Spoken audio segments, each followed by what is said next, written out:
चलिए दोस्तों, आज मैं आप लोगों के लिए 3 बहुत ही मजेदार प्रश्न लाया हूं और इन तीनों प्रश्नों के उत्तर आप लोग मुझे कमेंट जरूर करेंगे। सबसे पहला प्रश्न आपको जो दिखाई दे रहा है, इसमें मैंने 3 वृत्त बनाए हुए हैं और इन 3 वृत्तों को अलग अलग खेल वाला नाम दे दिया हूं। जैसे यहां पर आप देख सकते हैं, पहला वाला जो वृत्त बना है, ये वाला जो वृत्त है वो फुटबॉल खेलने वाले बच्चों की संख्या है, और ये जो वृत्त दिखाई दे रहा है ये क्रिकेट खेलने वाले बच्चों की संख्या है, और ये जो है हॉकी खेलने वाले बच्चों की संख्या है। हालांकि मैंने यहाँ पर संख्या के बदले नाम दिया है, तो अर्थात आपको ये बताना होगा इनमें से मैं केवल एक ही प्रश्न पूछने वाला हूं। जैसे क्रिकेट खेलने वाले कितने लोग हैं, तो यहाँ पर देखिए वासु है, राजा है, रामू है, लाला है, ये क्या है, सभी लोग क्रिकेट खेल सकते हैं। उसी प्रकार फुटबॉल खेलने वाले हैं, राजू है, राजा है, रामू और मोनू, ये चारों लोग जो है फुटबॉल खेल सकते हैं। और इसी प्रकार यहाँ पर 4 लोग ऐसे हैं जो क्या खेल सकते हैं, हॉकी, जैसे मोनू है, रामू है, लाला है और राघव है। ठीक है, इनमें से आपको केवल वो व्यक्ति का नाम बताना है जो तीनों प्रकार के खेल को खेल सकता है। जी हाँ दोस्तों, आपको केवल ये बताना है कि इनमें से तीनों प्रकार के खेल को कौन खेल सकता है। इस प्रकार के प्रश्नों को देने के लिए आपको उभयनिष्ठ ढूंढना होता है।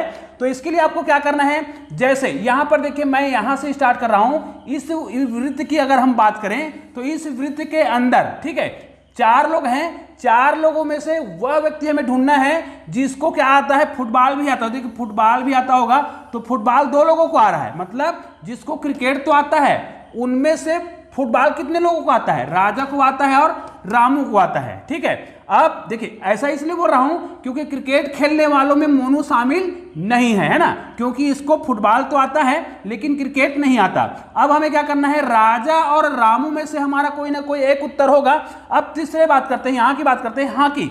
हॉकी कौन कौन खेलता है, तो इस घेरे की बात करेंगे। तो इस घेरे में कौन कौन आ रहा है, ध्यान दीजिएगा, इसमें मोनू आ रहा है, रामू आ रहा है और लाला आ रहा है। हालांकि राघव भी है, लेकिन राघव को केवल क्या आता है, हॉकी आता है। यहां पर देखिए लाला को क्या आता है, क्रिकेट आता है। हालांकि वो इस लाइन में है इसलिए उसको हॉकी भी आएगा। लेकिन भाई देखिए हमें केवल एक ही नाम मिल रहा है जो तीनों खेल में सम्मिलित है। कौन है, रामू। अर्थात रामू व्यक्ति है जिसको तीनों खेल आता है। निश्चित रूप से आप लोगों ने बिल्कुल सही कमेंट किया होगा। चलिए इस प्रश्न को देखते हैं। यहां पर देखिए इसको बहुत ध्यान से आपको देखना है, और मैं जो प्रश्न पूछ रहा हूं उसका उत्तर आपको बहुत ही आसानी से देना है। देखिए यहां पर हमने 3 चित्र फिर बनाए हुए हैं। यहां पर आपको एक वृत्त दिखाई दे रहा होगा, सॉरी यहां पर एक त्रिभुज दिखाई दे रहा है। ठीक है, एक त्रिभुज यहां पर दिखाई दे रहा है, और त्रिभुज के अंदर जितने लोग हैं, ठीक है, वो क्या है, शिक्षक है। ध्यान दीजिएगा, त्रिभुज के अंदर जितने लोग हैं वो शिक्षक है। और यहां पर हमने एक वृत्त बनाया हुआ है, देखिए वृत्त बनाए हैं, और वृत्त के अंदर जितने लोग हैं वो क्या है,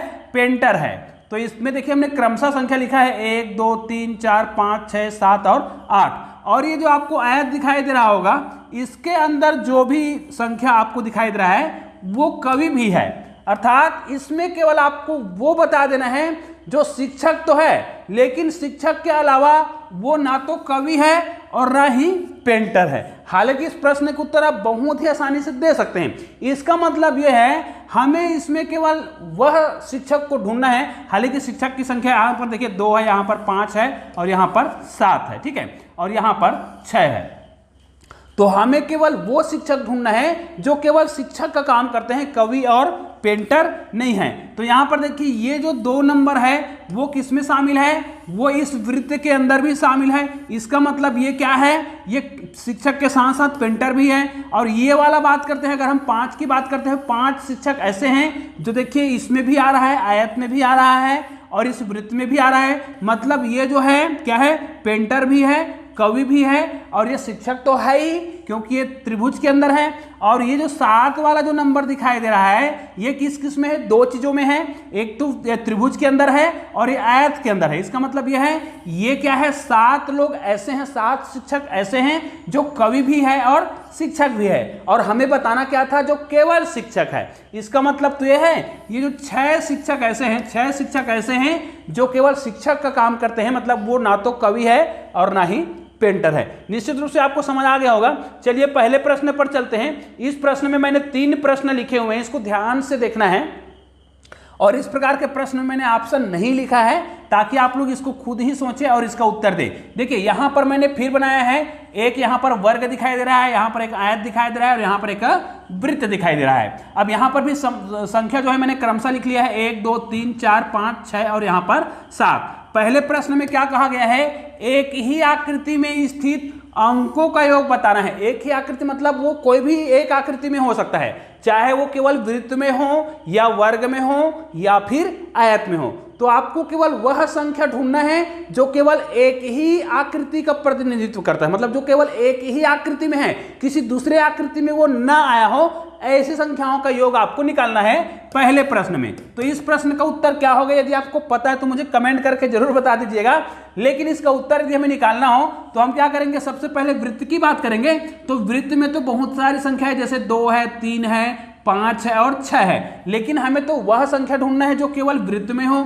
अगर देखिए यहां पर हम करते हैं 2 और 5 की बात करते हैं, तो 2 और 5 जो है किसमें आ गया है, वर्ग में भी आ गया है, मतलब 2 और 5 को हम नहीं ले सकते। और 6 को इसलिए नहीं ले सकते क्योंकि 6 जो है किसमें है, ये आयत में भी आ गया है, मतलब यहां पर केवल एक ही आकृति में कौन है, 3 है। एक संख्या तो ये हो गया। अब हम वृत्त की बात करते हैं, तो वृत्त में देखिए 2 जो है इसमें भी आ गया है, सॉरी यहां पर वर्ग की बात कर रहे हैं भाई। वर्ग में हम देखते हैं तो 2 जो है वृत्त में आ गया है, 5 भी वृत्त में आ गया है, और ये 4 की बात करते हैं, हालांकि ये क्या है, वर्ग में तो है लेकिन ये आयत में भी है। तो यहां से हम केवल एक संख्या को और ले सकते हैं, 1 को, जो केवल किसमें है, जो केवल एक ही आकृति में सम्मिलित है, किसमें, वर्ग में। हालांकि 2 5 और 4 भी वर्ग में भी है, लेकिन ये अन्य आकृति में भी आया है। अब देखिए हम अगले आकृति पर चलते हैं, तो यहां पर आयत की बात करते हैं। तो आयत में भी देखिए 4 5 6 और 7 ये संख्या है, लेकिन 4 जो है किसमें आ गया है, वर्ग में आ गया है।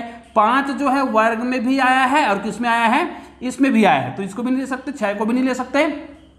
तो यहां पर हम 7 को ले सकते हैं, क्योंकि 7 जो है केवल और केवल आयत में है और अन्य किसी आकृति में नहीं आया है। तो इनको हम जोड़ेंगे तो 7 3 10 और कितना आएगा, 11 आएगा। मतलब पहले प्रश्न का उत्तर कितना आ रहा है, 11 आ रहा है। अब इस प्रश्न पर चलते हैं, अगले प्रश्न पर चलते हैं। यहां पर देखिए आपको क्या करना है, क्वेश्चन नंबर 2 में वर्ग और वृत्त में, ध्यान दीजिएगा, इस चित्र को ध्यान से देखना है।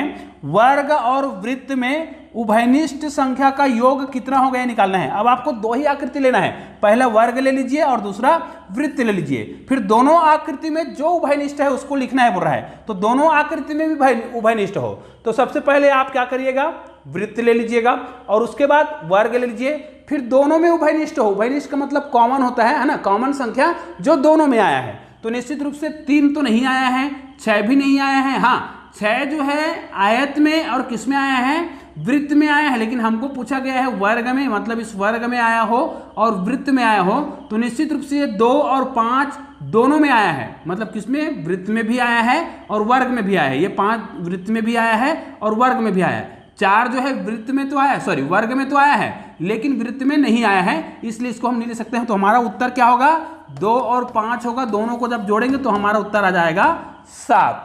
अगला प्रश्न क्या है, इसमें कहा गया है जो तीनों आकृति में उभयनिष्ठ हो। अब देखिए तीनों आकृति बोल रहा है, मतलब जो वृत्त में भी आया हो, जो वर्ग में भी आया हो और जो आयत में भी आया हो, तीनों आकृति में जो आया हो उस उभयनिष्ठ संख्या का योग हमें निकालना है। तो निश्चित रूप से अब हमने जितने देर समझाया उसके आधार पर समझ तो आ गया होगा कि तीनों आकृति में कौन आया है। निश्चित रूप से यहाँ पर देख सकते हैं 2 जो है वृत्त में आया है और वर्ग में आया है, लेकिन ये 2 जो है किस में नहीं आया है, आयत में नहीं आया है। उसी प्रकार 4 जो है आयत में आया है और वृत्त में आया है, वर्ग में आया है, तो इसका मतलब ये वृत्त में नहीं आया है। उसी प्रकार 6 जो है आयत में आया है और किस में आया है, वृत्त में आया है। इसका मतलब ये जो है 6 जो है किस में नहीं आया है, वर्ग में नहीं आया है। तो एक ही संख्या हमको दिखाई दे रहा है 5, जो कि तीनों में आया है। देखिए यहाँ पर ये वृत्त में आया है और यहाँ से हम अगर करें तो किस में आया है, ये वर्ग में भी आया है, और यहाँ से अगर हम करें तो हमको ये दिखाई दे रहा है कि ये 5 में भी आया है। मतलब लास्ट वाले संख्या का उत्तर कितना होगा,